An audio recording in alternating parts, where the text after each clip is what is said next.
grandma, a teacher for 34 years and a grandmother of two pretty little girls. On one of my videos, one of the subscribers, I'm guessing, or one of the people that watched the videos did say something telling me to put something out about what kind of a leader is required at these times of the lockdown. I will say to you, the other day I received a phone call from a friend of mine, and she was very, very, very upset on the phone. She shed a few tears, and the reason for her upsetness was this. She was a teacher, and the place where she worked, because of this online teaching that is happening, they were doing their online classes, but the people in charge, the management, wanted to have 1 and 2 and 3 meetings during the day. And during the meetings, all that was discussed were the negative points and the mistakes that were happening during the classes. And this was getting to this friend of mine. Now we need to understand that people are in lockdown, and there are many people who are in lockdown all alone. And with this situation, first of all, the situation of the lockdown, it is mentally stressful to people. Leave alone the physical stress that we have because of the inability to go out and to move out and to get ourselves some exercise. It is mentally stressful, and many people are suffering from loneliness because they're all alone. And what happens when a leader, a person in management, decides only to focus on the negatives? I am reminded at this point of time of a story, and I will tell this story, I don't know if I've done it in another video, but a story of a king. And this king had a young son who was supposed to take over his kingdom. And so this king was a bit worried that this boy may not be a good king and that certain lessons needed to be taught to him. So this king asked the sage, I want you to teach my son what are the qualities that he requires to be a good king. So the sage shook his head. He put his arm around the boy and he led the boy deeper into the forest. Now when he walked into the forest, he bent down and picked up twigs, and he picked up sticks, and he picked up dried branches, and he started to build a fire. He lit the sticks and made a fire. And he asked the prince, did you see what I did? So the prince said, yes, you collected sticks, you lit a fire, and everything is burnt. So he said, very good.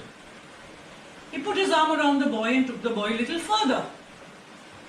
He took him a little further and he said, look there, can you see that stream? And there was a tiny little stream that was flowing down the mountainside.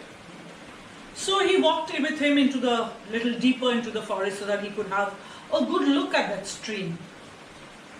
So the prince was looking at the stream and watching the water come down and the water becoming a large river. The prince, what did you see?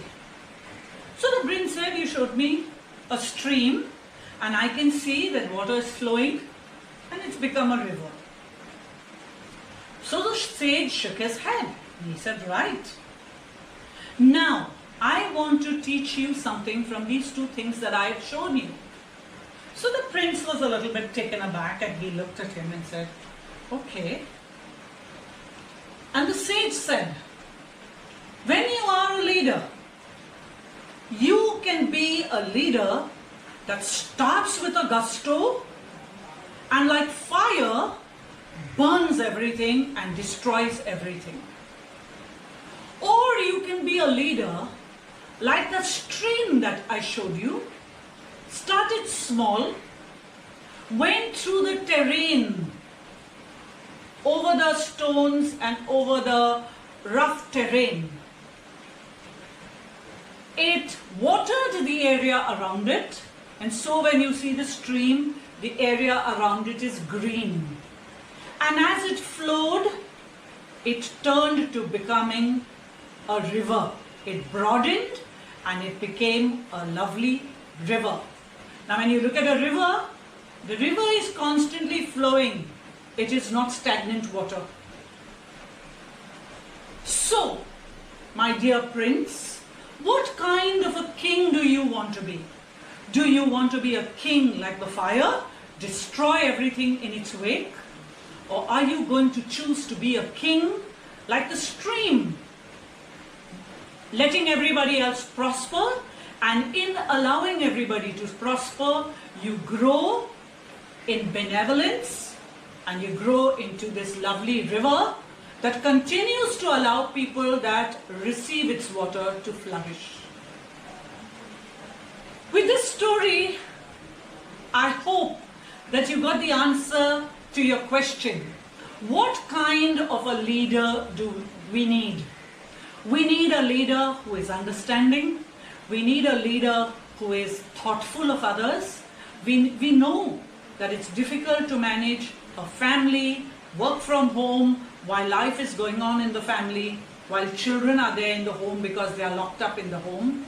Yes, managers and leaders of companies need to understand that we are living in a situation which is like no other. And from being kind to your employees and the benevolence you show to your employees will work to build your business. So, kindness is the way to go. I did talk to my friend at length. I gave her this story.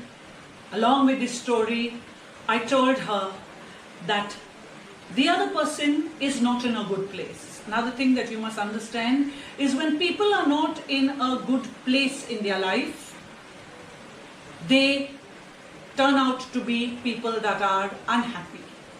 And why do I say this? I always say that whatever is inside comes out. So if goodness is inside, what you will see is goodness coming out.